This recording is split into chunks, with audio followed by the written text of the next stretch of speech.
Hello, everybody, and welcome back to the Backlot 605 podcast. I am one of your hosts. I'm Casey Kelderman. Joined with me, as always, are my co-hosts Brian Mensing and Sam Lenz.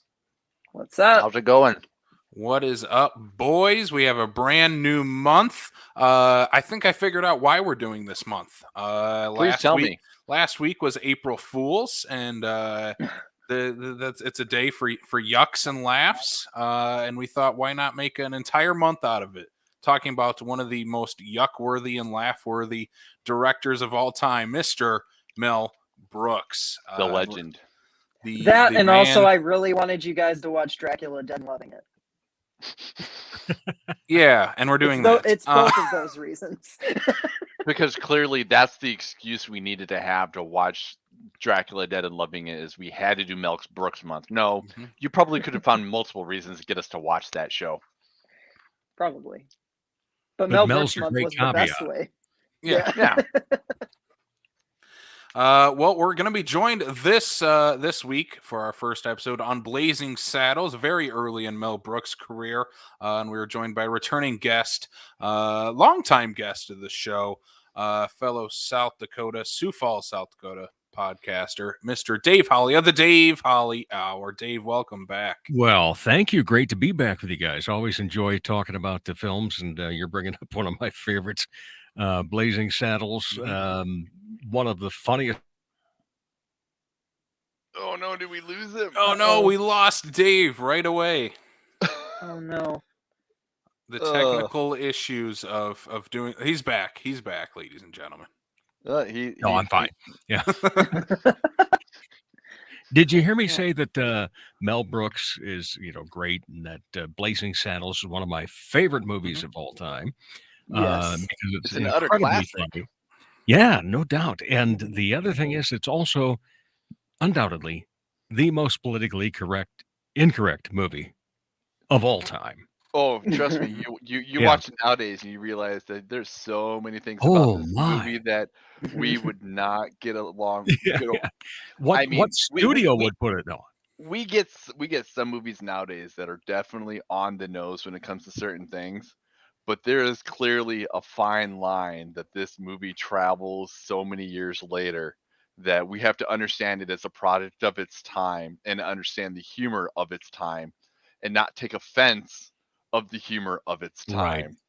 And the other thing was, it balanced itself so well too. You've got the politically incorrectness, but you also happen to have the comedy that just was so fine. And Mel Brooks is the first guy that can just make you have a gut-busting laugh in a theater. And I think of all the ones that I've seen, and I noticed as I was driving downtown today that the state has Spaceballs coming up this weekend. And that's, another one of the must-sees, because may the Schwartz be with you. But, it's and just also with you. Yeah, thank you. But there's, iconic lines that come out of each of his movies. You think to Young Frankenstein, Frau Blucher, and then the horses are winning and so forth. I just heard Putting on the Ritz on the radio the other day, and all I can think of is Young Frankenstein anytime I hear that song, and it makes me laugh. Oh, and it does, but it's kind of bittersweet because Gene Wilder and Peter are now both gone. But what a scene that was. And it's just I think what I love so much about a Mel Brooks movie is, no matter how long the Mel Brooks movie is, it seemed like it was about 20 minutes because there's such great pace to it. The scenes, he's a master of knowing when a scene is funny and where it should be stopped instead of prolonged. And it's just, he's such a master at that, and he's proven it. I loved one of the tribute shows that was on a couple of years ago, and they would take all the different genres and say, this is a story about hospitals. And then they'd go to high anxiety. This is how Mel Brooks does anxiety. This is a story about Western. And this is how Mel Brooks makes a Western. And everything and how he takes it. and just blows it out of the water. And you think of the history of the world and so forth. And, Oh God. when he's the waiter, Jesus. And then Jesus says, just all those little subtleties that he creates. And, one of the best things that I always loved about him too was that he employed such great people in his cast. And I think of Gene Wilder and Young Frankenstein. I'm always a fan of anything that Madeline Kahn was ever in. I think that she was just a genius. I have a fun little tie to Young Frankenstein with Cloris Leachman. My father double dated with her in high school at East Des Moines back in the early 40s. So we've always loved Cloris. And of course, besides that, she was in High Anxiety, and how he would keep some of those people and put them in those different movies. And every one of them so good at bringing life to each of their characters. Yeah. Well, Blazing Saddles has a great many characters. Mm-hmm. Well, and I would even go and say it's just knowing how to utilize such. I mean, we would consider them comedic icons of today. Like you bring up Gene Wilder and Madeline Kahn and something like that, because rewatching this movie after I don't know how many years it's been since I've sat and watched this movie, but getting to the end, like seeing like Dom DeLuise, even for just the little bit he is in this movie, not the face, everybody is utilized so beautifully. And I don't know if I even to this day even realized this was co-written by Richard Pryor. Yeah. To realize that so many great minds were able to come together for this film. Well, and it's such a great part for Harvey Korman as well. Mm-hmm. Being the governor's assistant. And then, one of the characters I love is Slim Pickens. And then we'll go a roping and a riding, and then we'll head them off at the pass. Head them off at the pass. It's so cliche. Yes. The funny thing is, when I asked Dave to come on, we were talking about guests, and Dave is always a name you always come up. And for some reason, like, I don't know about you guys, Sam, Brian, it just feels like Dave and Mel Brooks are like, that's a connection that's like, yeah, Dave obviously probably likes Mel Brooks movies, right? Yeah. Love Mel Brooks. Well, and to hear this is amazing that you do have this connection for Mr. Mel Brooks, especially for this movie. I swear we're not doing this on purpose too, because I think the last time you were on was also for a Western, a very different type of that Western. It was, yeah. But I want to go back to something that you talked about, since we are like talking about Westerns and we're going to get into this movie, is that I was looking through Mel Brooks' filmography, and like you were saying, Mel Brooks has his own version of pretty much any genre you can think of. It's a Mel Brooks Western. It's a Mel Brooks sci-fi movie. It's a Mel Brooks fantasy movie with like Robin Hood. It's a Mel Brooks horror movie with Young Frankenstein or Dracula Dead and Loving It. Like every genre you can think of, he's really tackled in the comedy space. And that's one of the most impressive things I think about his career, and what we're like missing in like modern cinema to me is like, he's not afraid to go for it either. Yeah, we're missing a great comedy name that can go out and do this stuff, especially with parody, and pretty much all of those follow under that. And parody is such a hard thing to do, and he's kind of the master at it. I don't know if "kinda" is the right word either. He is probably. He is the master. He's the gold standard of parody, and to see his movies now, all these years later, when we've had other parody movies like Scary Movie, which started off good, ended off bad. Horrible. But then you get all these like Epic Movie and Date Movie and all those other kind of just garbage movies that we get inside that genre. And you go back and look at Mel Brooks movies, first and foremost, they're just a good movie with a story and characters, and then comedy around it that makes it funny and likable. Like you know what I think it is? Yeah. I think it's genuinely that like Mel Brooks doesn't spoof things that he's not a fan of in the first place. Right. Like the love for the source material is always present, Like if you look at something like Young Frankenstein, he's drawing from different Karloff movies, different iterations of Frankenstein over the years. He's even drawing from like the novel in certain aspects. I mean, like his comedy and his satire is so well thought out. There's not a joke that he doesn't do there's not a joke he does that doesn't have a purpose. And when in the rare occasion that they do is where his movies falter slightly, when he kind of revisits old gags and things like that. But it's never not evident how much he loves whatever he is spoofing in that moment. Like, you can tell he loved the Errol Flynn Robin Hoods. You can tell he loved the classic Universal monsters. You can tell he loved Westerns. You know, like, there's just this, and that's just not present in satire today and parody. It seems like they're trying to punch down on whatever they're doing. And Mel Brooks never punched down on the genre. He punched down on society within the genre. You know?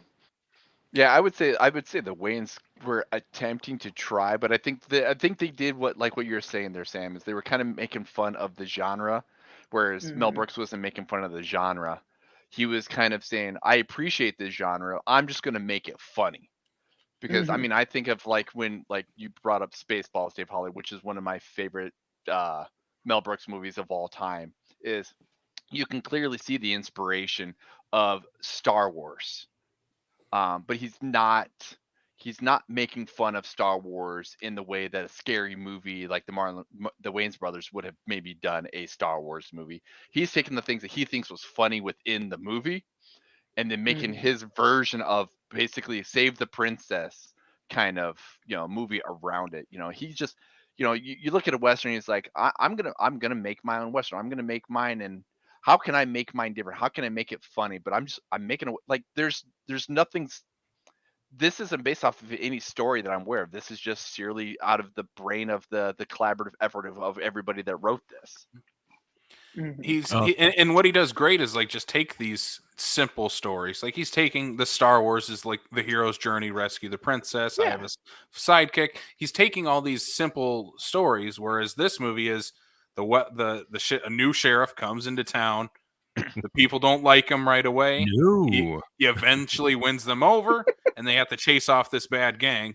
Except the twist is it's a former slave. It's a black man coming into this town to be the sheriff, and it's a bunch of racist people that live in this town who are all probably related with the same last name of Johnson. Yeah, I do. Howard Johnson. I do love how they intro all of that and whatnot, and they're basically, and I think that's one of the things that I think Brooks was definitely, because if there's one thing he was very good at, while making it funny, he was making it smart. He was being very smart about his comedy, to the point like when we first introduce him in, especially as the sheriff and whatnot, and they're all using this very derogatory term and whatnot, it's basically Mel Brooks' basically way of saying, I'm using this term as a way to showing you how stupid you sound using this term. Right. Yeah, very much so. A couple of things. First of all, I want to quickly go back to something that Sam was talking about with Young Frankenstein, is that I also love the fact how Mel Brooks fights for his own movies because they wanted it in color. Yeah, that movie is not the same in color. No, that movie is not the same. White. Yeah, and so that. But is there a version of it in color? No, but can you imagine? Seen it. Yeah. Well, no, that's just it. And that's the reason why I asked, because I know that there's movies that have been colorized over the years and stuff like that. And I'm only used to ever knowing it being in black and white, and I couldn't even imagine it being in black or being in color. I mean, even for the movies that have been colorized, like I think of To Kill a Mockingbird or anything like that. I'm like, no, to me that movie does not exist. Yeah. No, that does not exist. And then Sam and I have done improv together quite a bit in the past, and one of the reasons I do improv versus being on the stage is because I'm 59 and I can't remember shit. But I can make stuff up. But I do think if there is one movie that I might be able to quote from beginning to end, it's Blazing Saddles.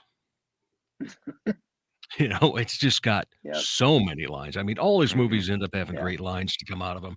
But you know, when you talk about Blazing Saddles and oh, Mongo likes Sheriff Bart, you know, it just all these small things that came along.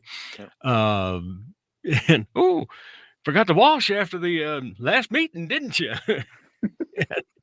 um, and then the other fun stuff that you see, like what it moves off of the set, and now we're into the theater for the premiere of it and so forth, and Yeah. how theaters will bring in stupid things for promotion.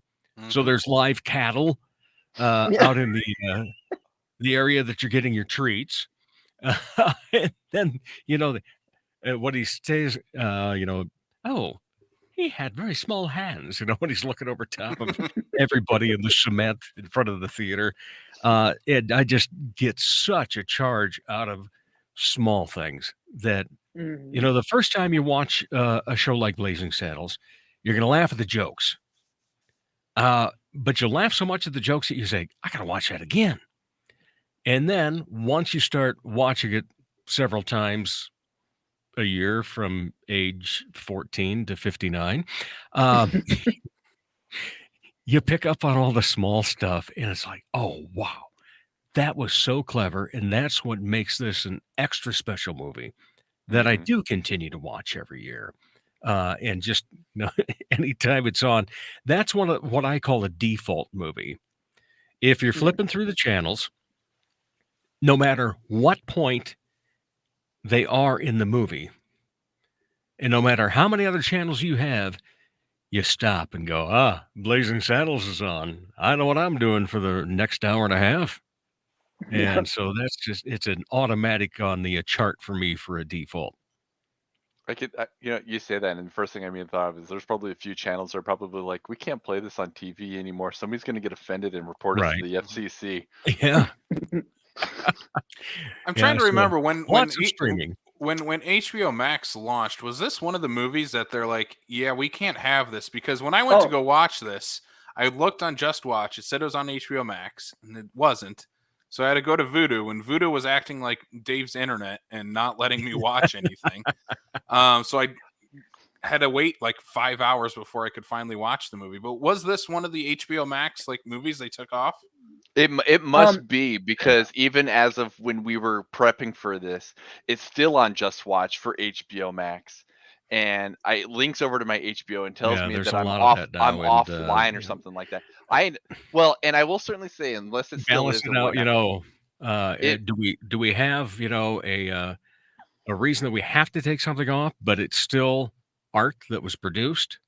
mhm. And there's probably something on the opposite end of the spectrum that's just as bad, but because it's somebody that's been offended, now has to have the opportunity. But so they'll keep that. And then we lose Dave for a slight We second there. lost Dave again. See, it's the curse of the voodoo. It is the curse of the voodoo. Not like But spooky voodoo, like just the streaming voodoo. But I will say this for anybody that is willing to venture out for the sake of such a great movie, is that it is a Movies Anywhere title, and it is on sale for $5. So how can you say no to $5? Because I'm like, well, if I'm gonna rent this anyway, oh, it's on sale right now. Bought, sold. It's in my library for future viewings and whatnot.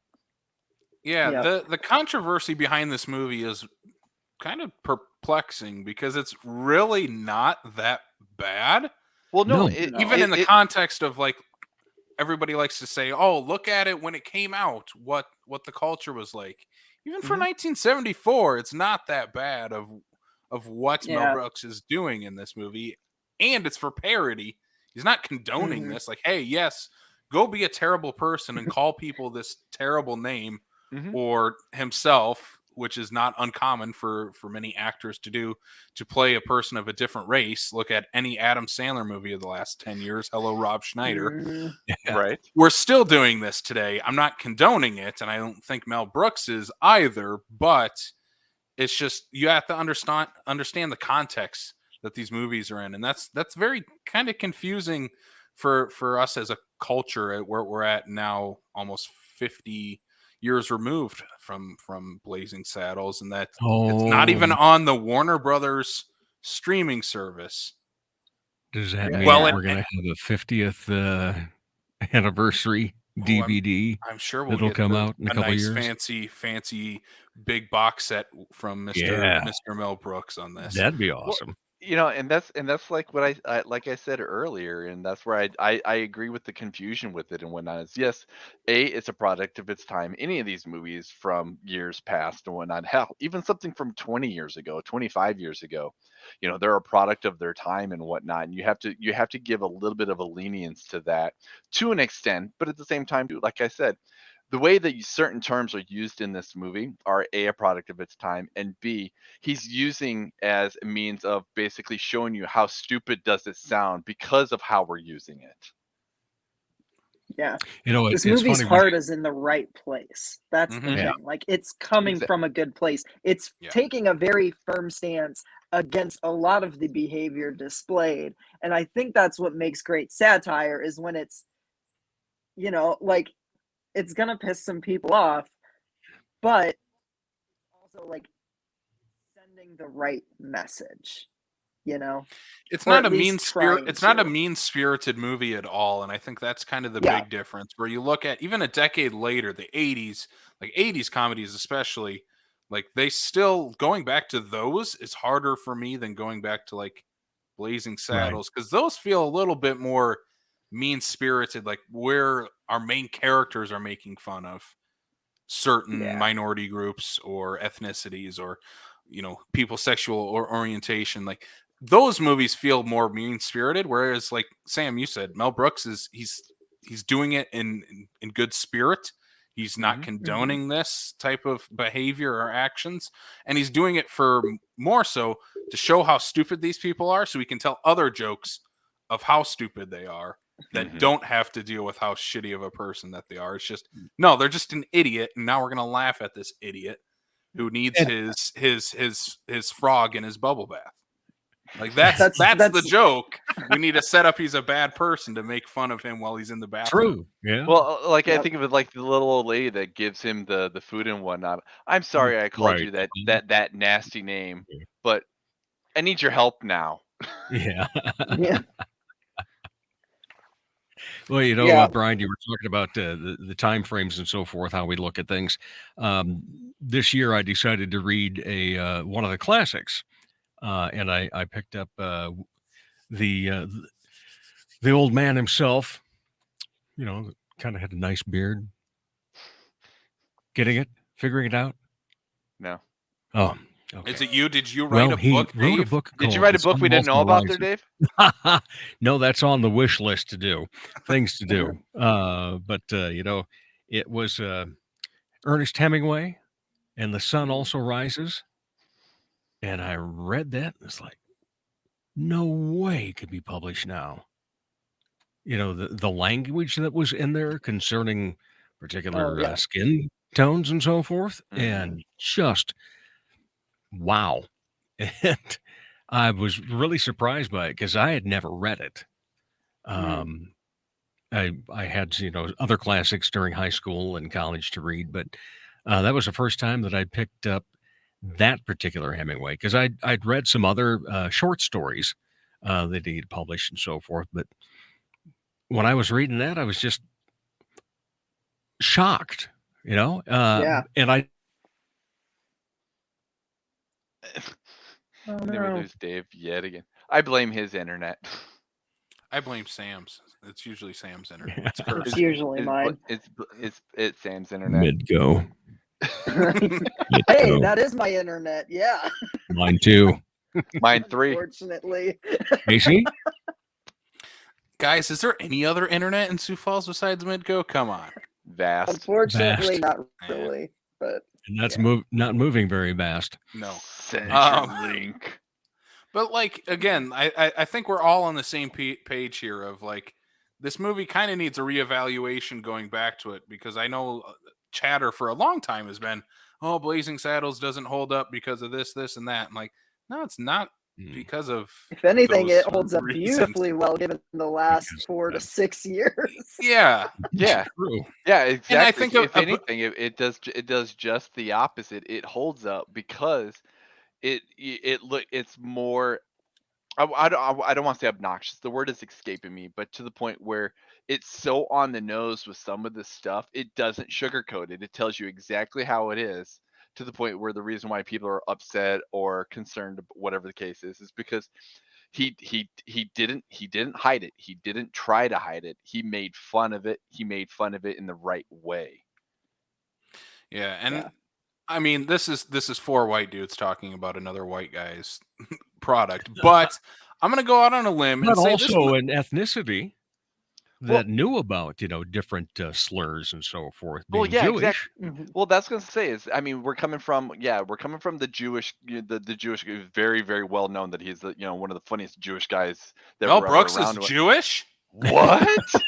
But what I am the part shocked. but the part where, like I said, I don't think I ever realized this was co-written by Richard Pryor, but knowing Yeah. that now, knowing that you have that voice behind the scene makes you understand why the characters on screen make sense. And at the same time too, you literally have one of the funniest black comedians of their time at that Mhm. time as a co-writer. Don't take offense about something that is being said when you know one of the writers is the guy that is who's usually the target of the context of what they're making fun of. Also, this movie has this movie, as much as we think about it, it's like, oh, Gene Wilder's the lead of Blazing Saddles. It's like, no, Gene Wilder's No. like doesn't show up until like 30 minutes Yeah. into this movie. He's the sidekick, our main That's character. right. And forgive me, I've not heard his first name pronounced. Is it Cleavon Little? Is that how you Cleavon. pronounce his first? Cleavon? Yeah.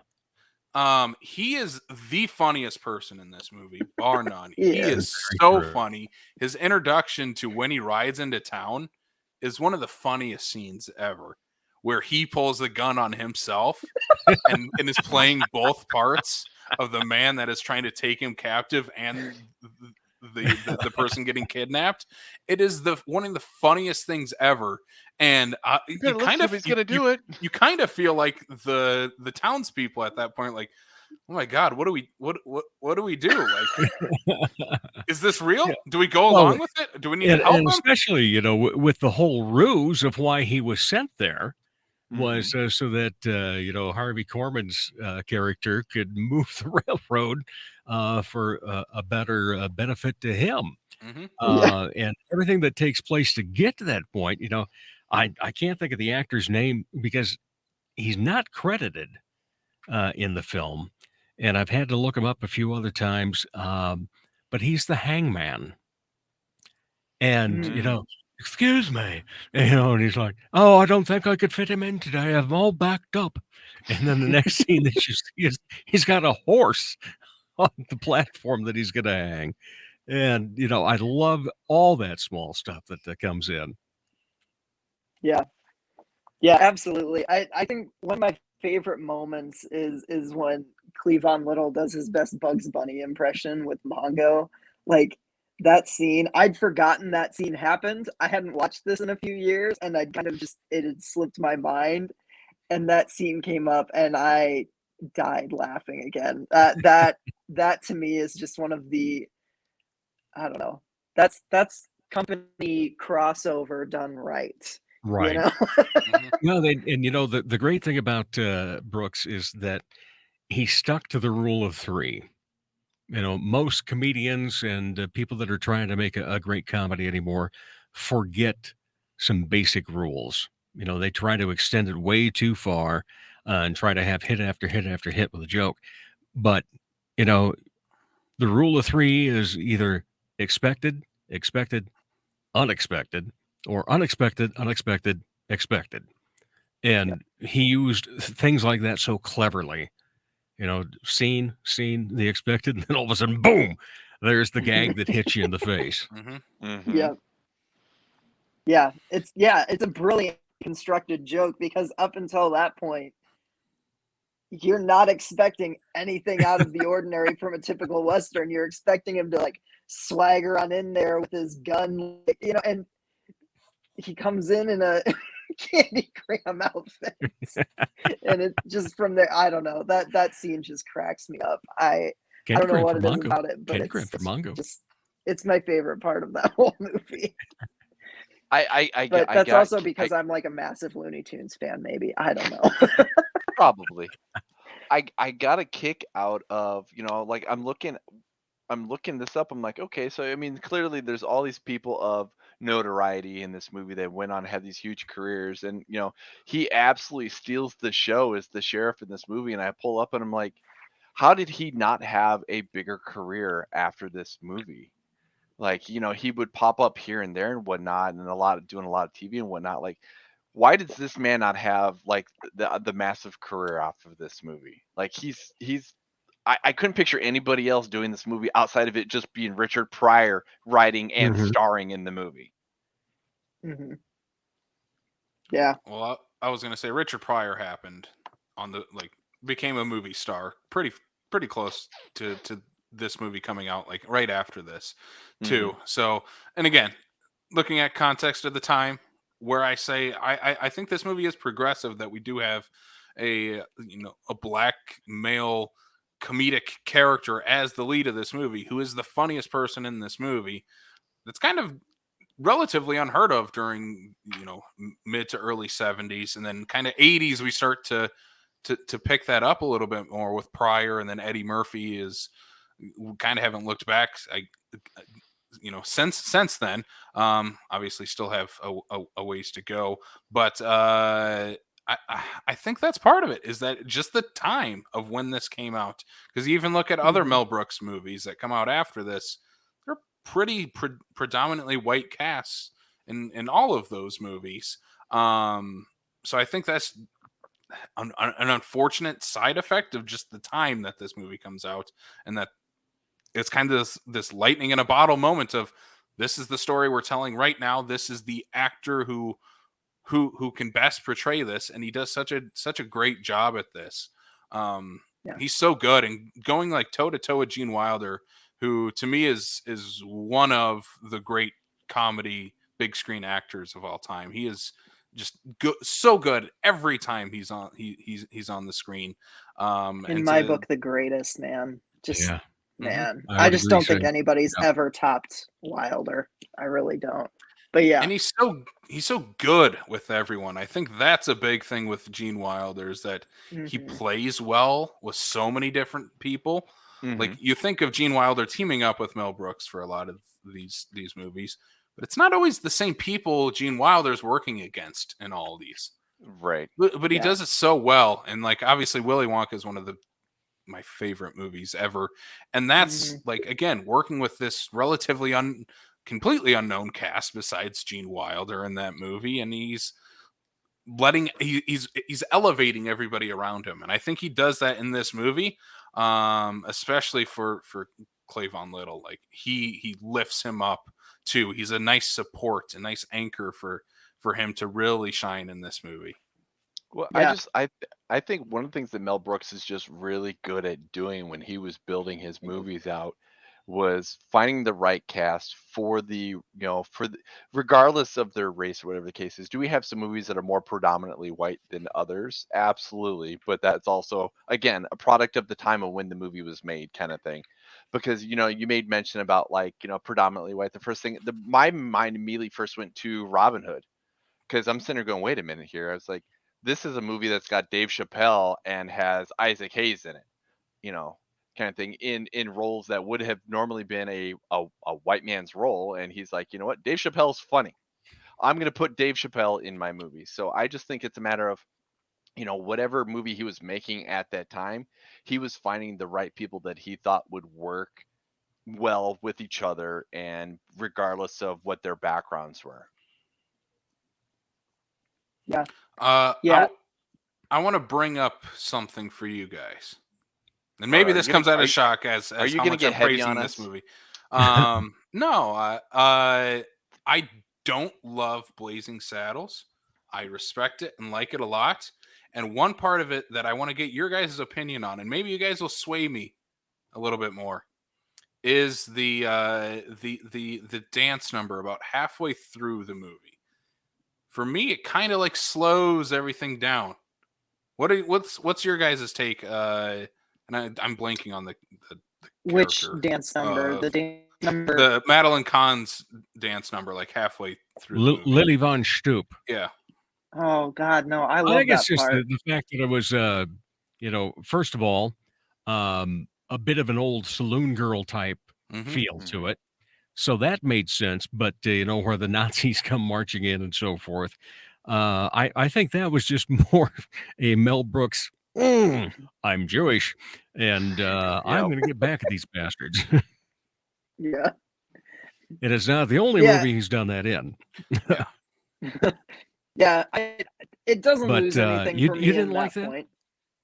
No, Or you need to be swayed on that. I've watched this movie probably 3 or 4 times, and for some reason, it like the ending is like, oh my god, this is one of the greatest third acts of any movie ever. Is in Blazing Saddles. It's one of the best ever. But like for me, like the second half, all of a sudden, like really slows down for me. I don't know what it is, and I think it's part of Madeline Kahn's character, where I'm like, I don't get enough jabs, like quick wit out of her scenes.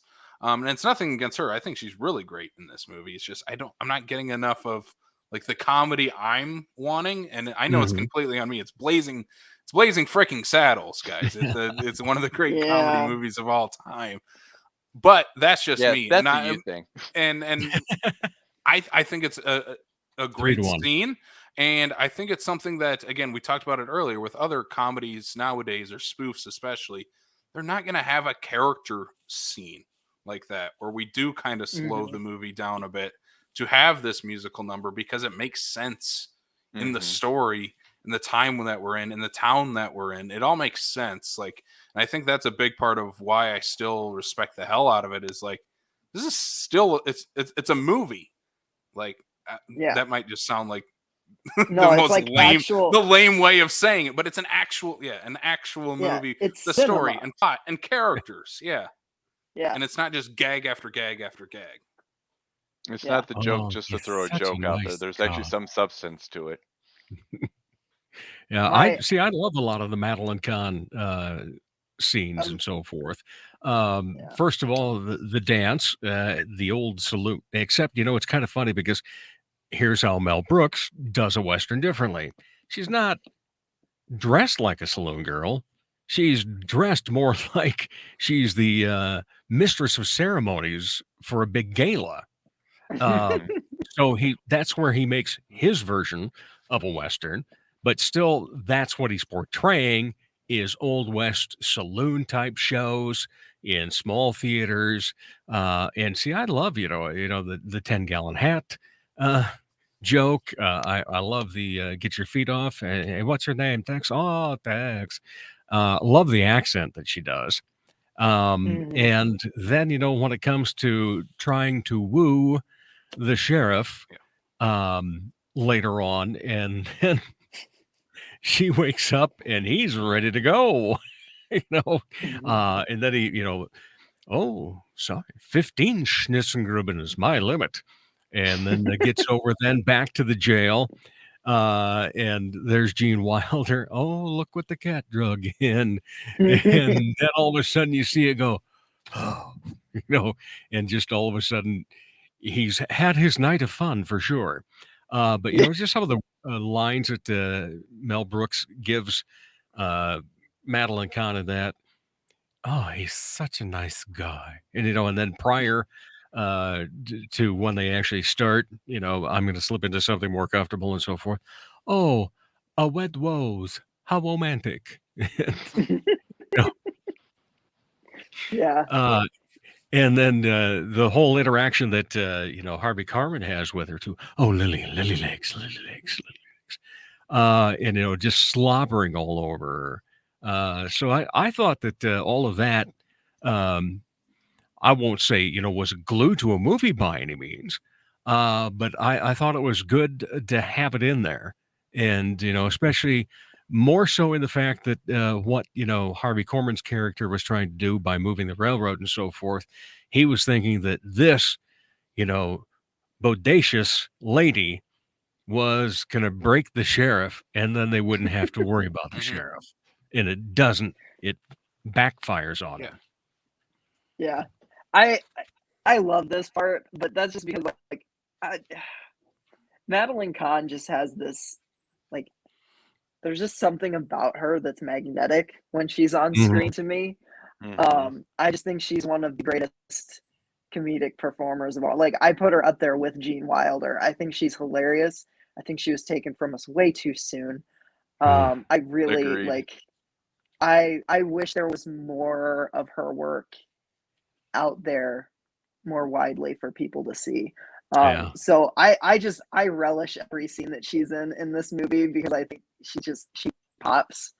But yeah, she's incredible. I get like plot wise or how it might connect for you, but I don't know. There's just something about Madeline Kahn that I don't think there's ever going to be something that I see her in that I'm like not just riveted by because she's just that good. Well, and the one thing I appreciate about the way Mel Brooks constructs his movies, that even if something is completely like out of place, it either A will still help move something along regards to it or whatever, but otherwise it's just there for fun and shits and giggles. Like you said, I mean, Dave, like you throw Nazis in, he's like, you know what? I'm gonna do it just because I'm gonna do it. I don't care if it makes Right. any sense whatsoever. And sometimes, especially with these kind of movies, you need a little bit of that. It's a little bit of breaking that fourth wall of just going, you know what? This is exactly what you're getting exactly what I'm giving you. There is like I said, there's no sugarcoating it. It is what it is. So I'm all for stuff like that. Just give it to me straight. Don't try to make it what it isn't. One of the kind of culture shock, besides the entire third act of the movie, gags of taking us out of this time and place that we're in the Old West. I love when they're gathering up all these gang members, like they're trying to get the worst of the worst people, Yes. and just this entire lineup and how the music changes when we get to each group. But my favorite is the two guys that show up with like the motorcycle bike, The handlebars. they're just like making the sounds for it too. Even better when they show back up at the end and they're riding horses with those revving it still. It's one of the great visual gags of the guy chewing gum in line. What's that in your mouth? Nothing. Nothing. And then he shoots him because he's chewing gum in line. And then he didn't have enough for everybody in line. Yeah. And then, you got to be able to share. Duh. He's strict. He's got to show them who is boss. Yeah, that whole scene is gold, and I love the beating up the Ku Klux Klan members and stealing their hoods to go undercover. Like, oh my god, just they did it before Dave Chappelle did. I was gonna say years before Dave Chappelle did. In that one sequence, there's I can pick out at least 2 or 3 direct people that were influenced by that. Dave Chappelle was one. Oh yeah. The other is the motorcycle guys. I'm like, that's a South Park gag, and Trey and Matt have done that many times. Of people having motorcycles and making the sounds with their mouth. Yeah. Well, I mean, that sequence is just incredible. Mm-hmm.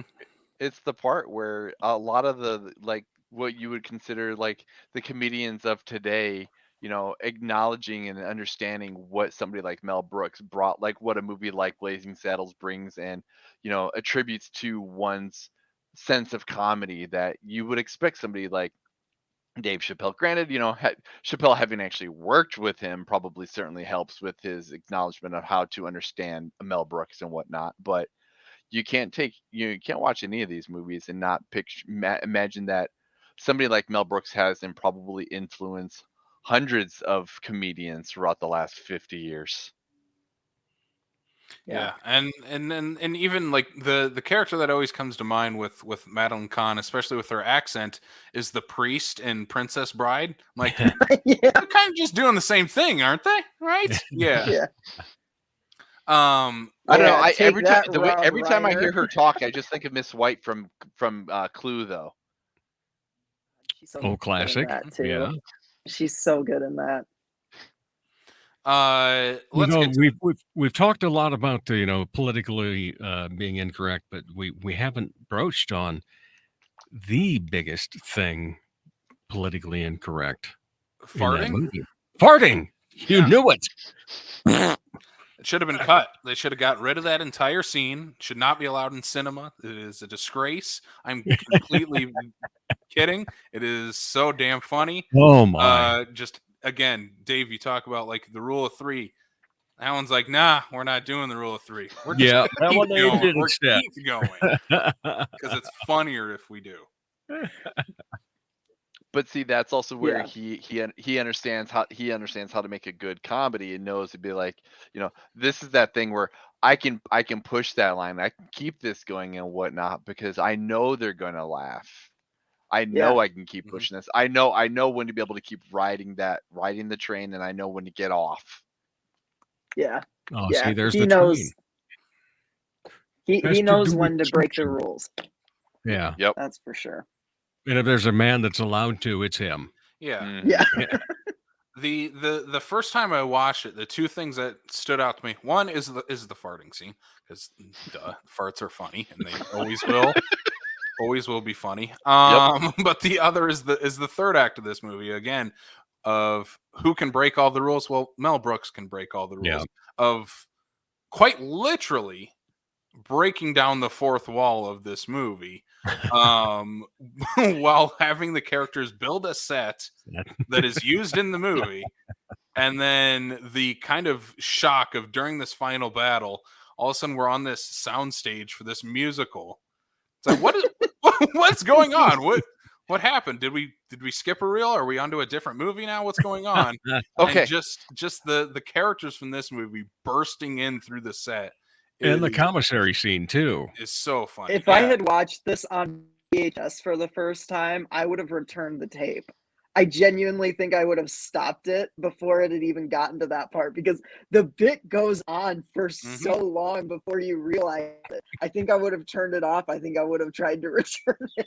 Yeah. Well, the first time I watched it was on DVD, so I figured, but it's been a long time since I've rewatched this movie, like a really long time, and I completely forgot that we veer off that far off to the left, that we end up on the Warner Brothers soundstage, backlot and all that stuff and whatnot, to the point I happen to look away from my TV when they start panning off of the downtown of the saloon and everything like that, and we're getting in there, and I literally backtracked my recording. I'm like, what the hell did I just did I somehow accidentally push onto the next movie and whatnot? I'm like, what the hell just happened?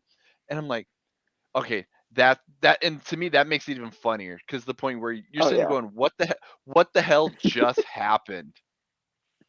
Just the same with Sam. Like, I agree. If I would have been watching this on VHS, I would have been like, let's go back to Blockbuster and be like, somebody recorded over the third act of this movie. I need to return it, and you need to burn this copy. I need a new one so I can finish watching my movie.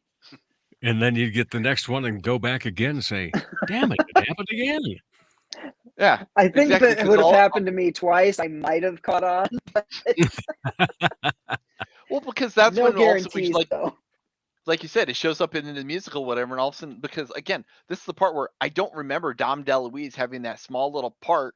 I look away, and all of a sudden, I'm seeing a musical with Dom DeLuise. I'm like, what the hell just happened? Like, what movie am I in?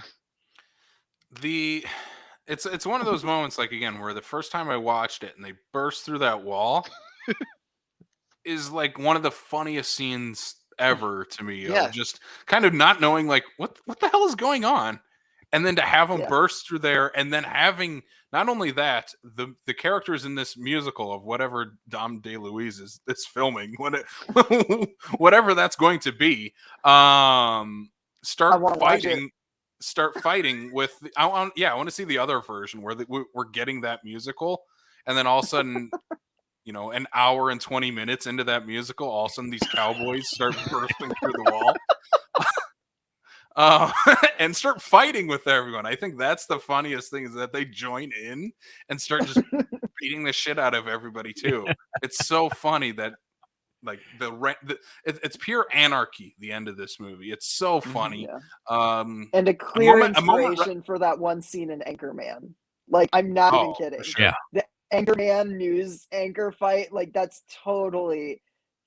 Even the first time, like, I saw Anchorman, I'm like, that's from Blazing Saddles. Like, they're totally ripping that.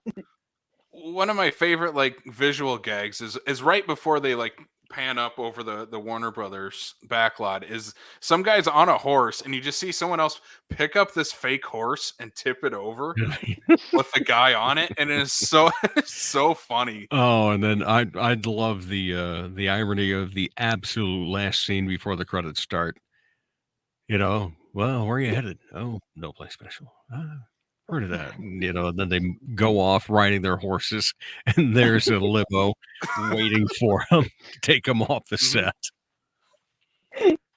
Yep. It's so great. And I love how the movie, like, I know it ends there, but like, there's something I love so much about the characters going to the premiere of their own movie and sitting in the theater and watching it. Like, it's hilarious, and it also, like, it gives me kind of a warm, fuzzy feeling of like, this is made by someone who clearly loves movies and like the cinema and the theatricality of it all. And it's just, that's what I love about Mel Brooks films, man. It's like, I feel like Mel Brooks, I love him because he makes funny movies, but I love him more because he makes films. Like, every single one of these things is worth like actually dissecting and looking into. And I think he doesn't get the credit he deserves among the likes of someone like people like Hitchcock or Cronenberg, or just like these masters. You have Scorsese and Spielberg. Like, why is Brooks not mentioned with these people more? Because whether you want to say like, oh, he takes things and like makes them funny or not, like, yeah, he does it in a way that is more cinematic than most directors ever hope to achieve in their careers. So what you're saying is Mel Brooks can make Goodfellas, but Martin Scorsese couldn't make Blazing Saddles. Yeah, that's what I'm saying. Yeah. I'll go ahead and say that. I'll drop that. Well gauntlet. stated. I kind of tend to agree with that, because comedy is the hardest genre to do, in my opinion, of to getting and to hold up. Now again, 50 years, and then and not just one movie for Mel Brooks. He has at least a half dozen that people still talk about and watch every single year. That's kind of insane for a comedy director to have that type of filmography. And I think that's why obviously we're talking about him this month, and we're only kind of hitting the iceberg of Mel Brooks movies. We're not even talking Young Frankenstein or Spaceballs, probably his two biggest movies that people are still talking about, and we're not even getting to them because there's so much meat on the Mel Brooks bone to talk about in his filmography. You guys are gonna that- hate me that- when you watch Dracula Dead and Loving It and realize that I made you. We watched this instead of Young Frankenstein.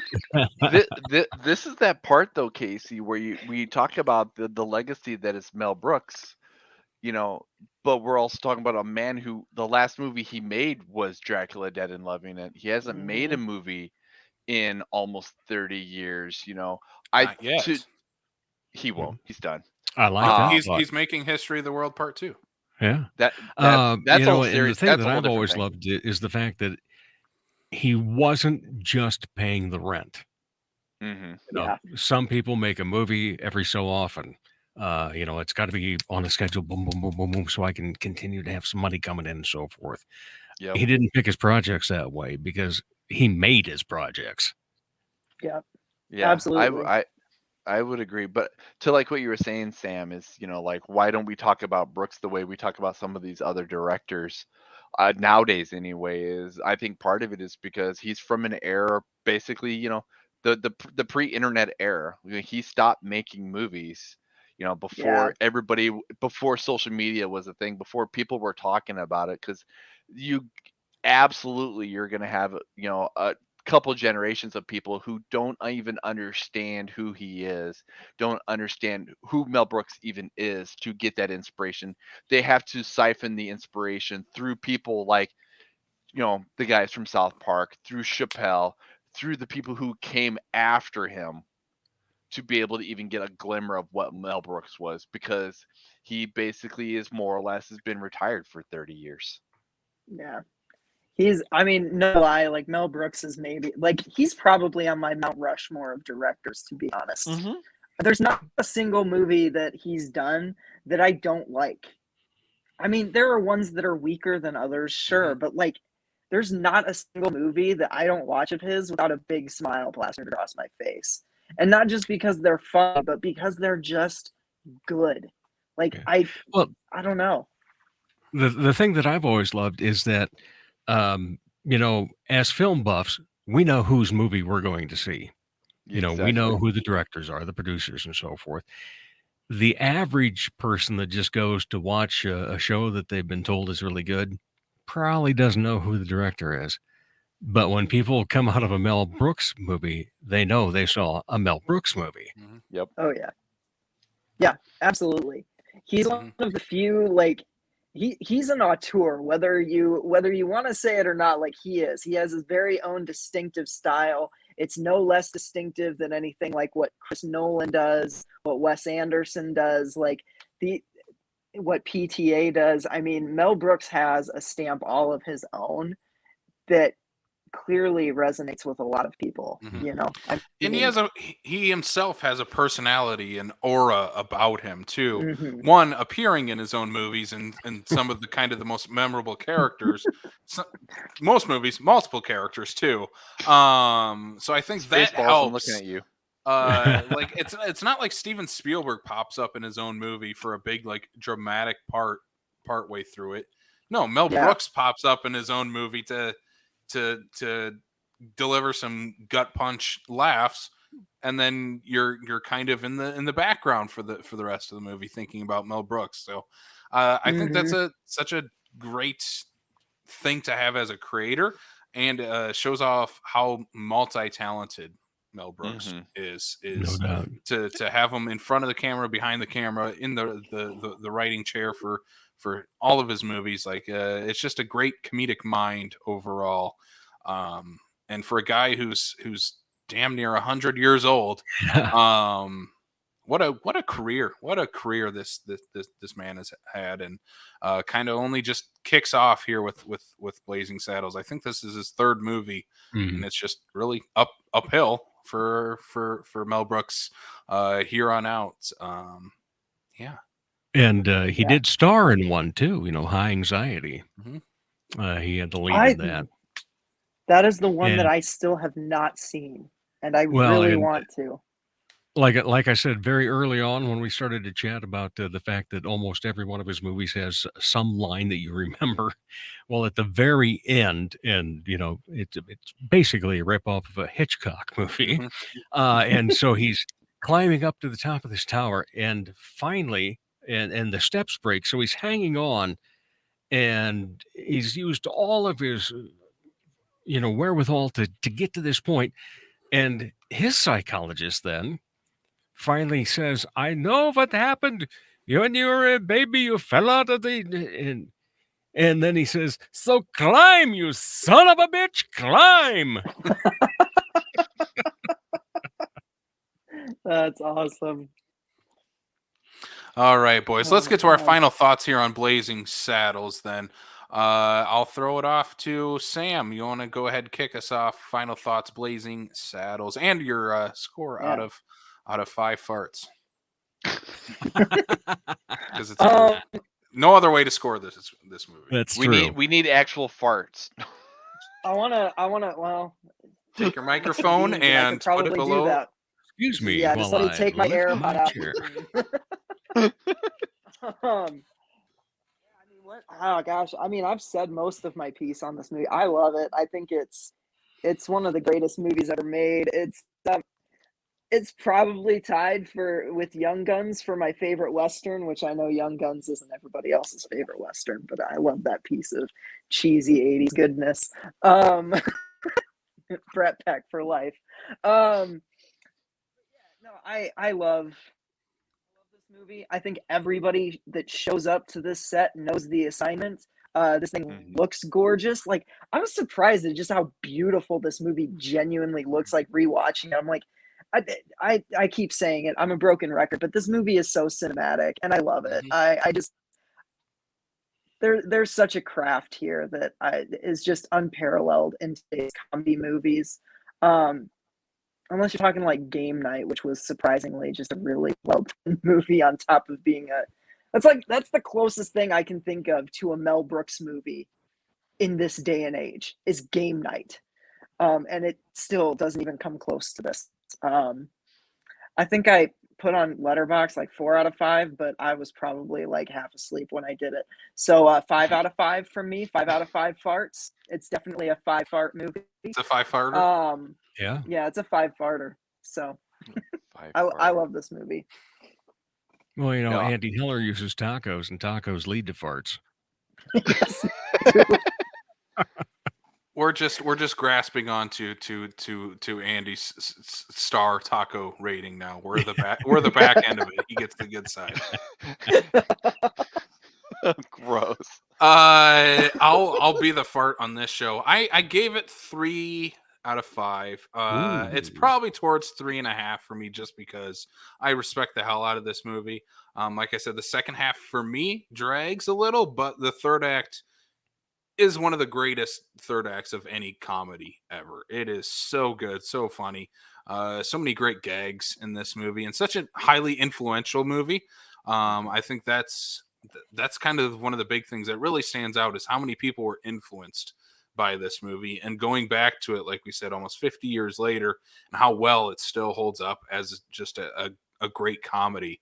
And that's hard to do. You look at most 70s comedies, they're not going to hold up like this movie does, and still be influential to today's creators. So Blazing Saddles it's a trailblazer. It's a great movie first and foremost, and then a great comedy to boot. So Blazing Saddles, if you haven't seen it, go watch it. It's kind of those like comedy musts. Like, you have to watch Blazing Saddles at least once to call yourself a film fan or a comedy fan. It's just one of those kind of experience type of movies. You might not like it, or you might love it, you might hate it. It doesn't matter really, as long as you've like seen it, respect it, and know it. It's just one of those movies, like one that's built into American pop culture. Well, I would even say, is for the sake of anybody, if you want to call yourself a fan of comedy or a fan of movies, there has to be at least one Mel Brooks movie that is in that Rolodex of movies I love. For me, it would be of all of them, it would be a flip between Spaceballs and Robin Hood Men in Tights, just because of those particular movies. But I think you're right, though, Casey, is the fact that, I mean, if you want to call yourself a fan of funny movies, something that is Mel Brooks has to be in that Rolodex. Whereas this one here is it in my, like I said, top 2 of Mel Brooks? No. But that's just because I think I lean more heavily into the sci-fi and the fantasy worlds of movies, of what he did with Robin Hood and with Spaceballs. But I appreciate and I understand what he was making out of Blazing Saddles for a Western. So I would certainly say it's a great one for that same respect. So I would easily give it the 4.5 out of it, easy. You bring up a good point. That people's favorite Mel Brooks movies, I think lend towards what they already like. Yes. Like for you, Spaceballs, Robin Hood, Sam. I think you're probably on the same point as me of like Young Frankenstein. Yeah, It's Young probably your Frankenstein favorite. is my top. Yeah. That's like one of my favorite That's movies my favorite. ever. Yeah, and Spaceballs is right behind it. So it's like Star Wars is one of my favorite movies ever. So I think that leans into people who. What's your favorite Mel Brooks movie? It's going to go into what's your favorite genre of movie, and it's just going to kind of go hand in hand. Or what you grew up with too. He does it so well. Exactly. Which is why I like why I can understand why Dave here would be like, mine of all of them is probably Blazing Saddles, just because of your appreciation your for westerns and stuff like that. You're like, and then Young if I like Frankenstein western, after that. yeah, absolutely. That's where But it's Young like, Frankenstein I was don't. my first Brooks, and it was my. I mean, I fell in love with it. I had that movie on DVD, and for so long, that thing was just my go-to. Like, if I needed to pick me up, I think that's just the beauty of Mel Brooks is like you can't watch one of his movies and not feel good about it. Like they're always light. There's no heaviness to them, even when they're dealing with something so ugly as racism. Yeah. Yeah, but that's where I say is if you want to call yourself a film enthusiast, because there's people who like movies, but there are going to be people that just watch them on occasion, or whatever. But if you're somebody who is a enthusiast that loves watching movies, that loves talking about them, whatnot, everybody probably has at least one, two, if not more, movies in their collection that are Mel Brooks, because they understand his importance to the the history that is movie making and comedy in general. Yeah. Dave, final thoughts on Blazing Saddles. All right. Before you said it was going to be out of 5 farts, I would have given it probably a 4.7, 4.8, somewhere in that. But Is that like a when it partial came fart? out, yeah, you kind of let one squeeze at the end.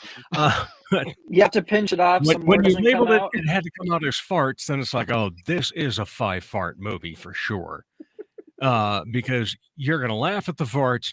You're going to be farting throughout it and just enjoying it and so forth. But it is one of my favorite, if not the favorite, Mel Brooks movie. Love the comedy part. I love the gags. I love the nuances that add to the gags. There's so many times that somebody will just have a punchline. But when you add the right elements and a punchline gives you a gut laugh instead of just a snicker, then you've hit it. And Mel Brooks has definitely hit it. And I just think that this movie is so damn fun, despite the time that it was made and how it was made. Yeah, there's some things that today would piss us all off if we have any consciousness. But by the same token, and Brian alluded to it many times tonight about Richard Pryor was one of the co-writers on this. Mm-hmm. And so there's a safeness to it. And Casey, both you and Sam also said, it's not mean-spirited. It's more to show us how laughable we are by being stupid in these situations. And, there's not a gag in this movie that I didn't love. There's not a joke in this movie that I didn't get a kick out of. And, even when they look at their town that they've made, something's missing. People. So they got to round up stuff to make people look. And it's just been great, talking about it all. And I realized just how much I need to, watch this movie again for about the 5th time this year. You're like, I'm time with this year. Dave. We're only in April. It's a lot of farts going around, like just tons of farts. This is why we're all glad we're in our respective areas. So exactly. Yeah, this is why we did this virtually. All virtual farts on this episode. Last question then.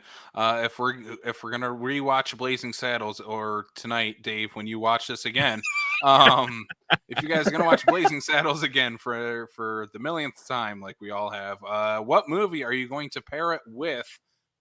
And like Batman last month, I'm gonna throw a wrinkle into it. You cannot pick another Mel Brooks movie. I knew you were going to Figured do you that. would, so I've been thinking about this. And I'm changing mine right now to something that's going to make you guys all want to throw tomatoes at me. My double feature is another Western parody that is nowhere near as good as Blazing Saddles probably should never be in the same sentence together, but I'm putting them together. A Million Ways to Die in the West. Seth MacFarlane. It's not a good movie, but I get a kick out of it every time. Honestly, Sam, I was afraid you were gonna take mine, but you didn't. It's really bad, guys. Like It's really bad. I can't condone that movie, but there's something about like certain things, like Gilbert Gottfried's Abraham Lincoln is the funniest thing I've ever seen.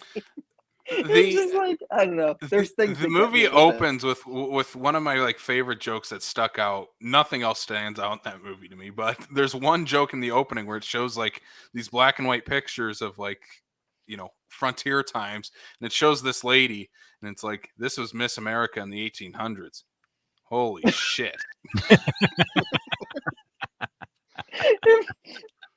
I love the gag at the end where he uses the poison bullet. He knows he can't hit center mass because he's not good of a shot, but he's able to like zip his neck, and he has the rattlesnake venom, and like Liam Neeson dies midway while he's explaining like what he did, and he cuts off his explanation. He's like, "Do you think he heard about all that cool stuff that I did to do this?" And they're like, "No, I don't think so." And I'm the only one laughing at that. I'm going to pair it with Support Your Local Sheriff, an old comedy western with James Garner in it, and that one is always a fun one. You know, the way they put the movie together, you know, showing all the underground tunnels and so forth, and then how everything collapses.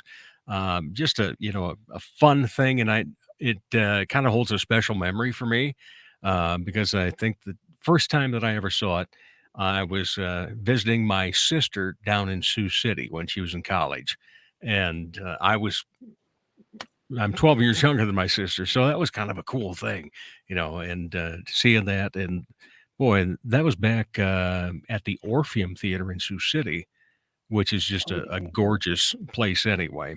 And then my mother was originally from Sioux City, and she'd always talk about, you know, when she would walk down there from the house that she grew up in, and her father had given her a nickel to be able to buy her admission as well as a treat. Because you could do a lot with a nickel back then. Dang. That's awesome. Mm-hmm. All right, I'll give you my double feature that I for a hot minute there thought that Sam was going for, but because your definition is probably something that can be used for mine as well, Sam. Because I was gonna pair this, and this also kind of goes to show, like what you said there, Sam, is the fact that we've attempted to try to duplicate what Mel Brooks did with Blazing Saddles, but clearly failed. Nobody's been able to quite do it again. I was gonna go with Adam Sandler's The Ridiculous Six. Oh God, that's worse than mine. What? Here's the thing. I am a sane person though, so we would obviously watch A Million Ways to Die in the West first, so that we could end on a high note. I'm not a psychopath.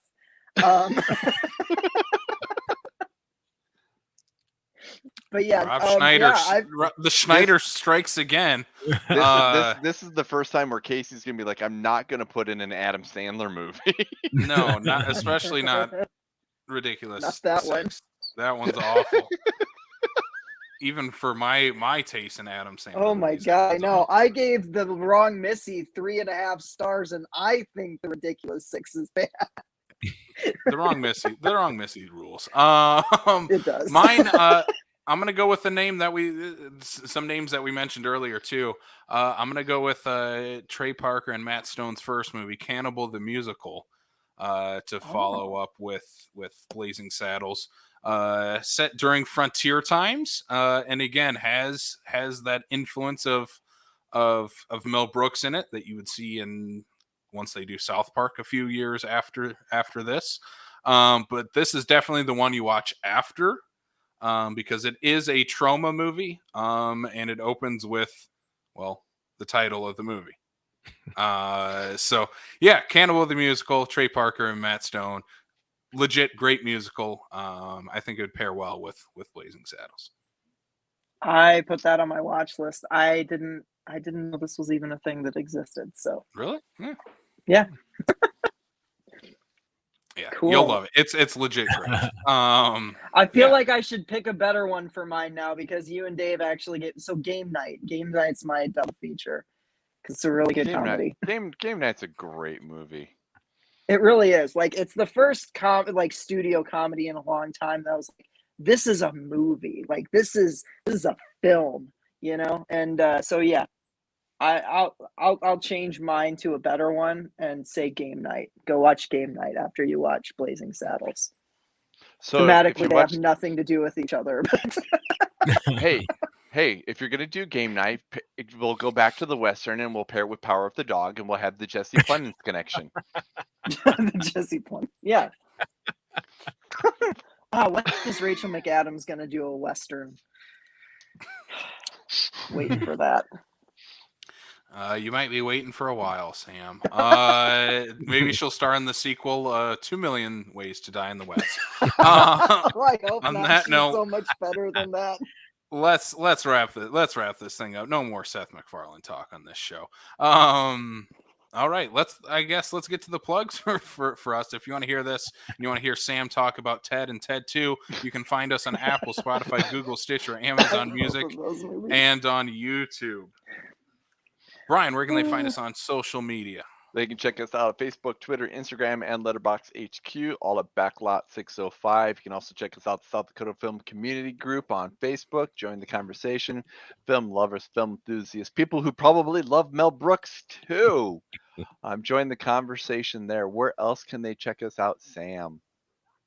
You can also check us out on Patreon for 4 bonus episodes a month. We're wrapping up our April one with Batman Under the Red Hood, which we're a little behind on recording. It's going to be getting out to you pretty soon. And we haven't quite decided all of our April ones yet, so I'm not going to announce any of them. 4 weeks of Morbius. That's all it is. Yeah. Oh, God, I'm not watching Morbius. It's going to take us 4 weeks to get through all of that. Morbius isn't even one of them. Yeah, so we'll obviously hit the socials when we get our Patreons for this month planned, and there'll be 4 bonus episodes for all you lovely people. We're very excited to see where that takes us. So yeah, patreon.com/backlot605. Check it out. Speaking of lovely people, Dave Holly, where can the people find you and the Dave Holly Hour online?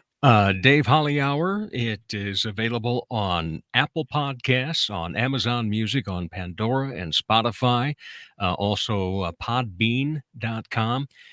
Easiest way is go to the Dave Holly Hour page on Facebook and subscribe to that. And then every Thursday morning at 12:01 a.m., you're going to get a notice that the new episode is out.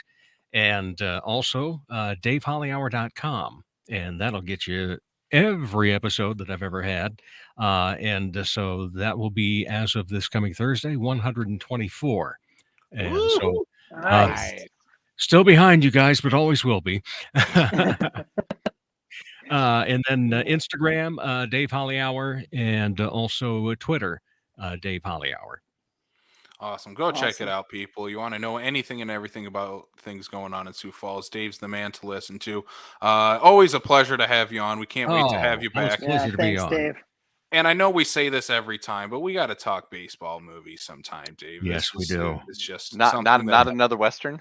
Not another Western, maybe not another teen movie, but more so baseball movies. Baseball movies, it's one of my favorite genres.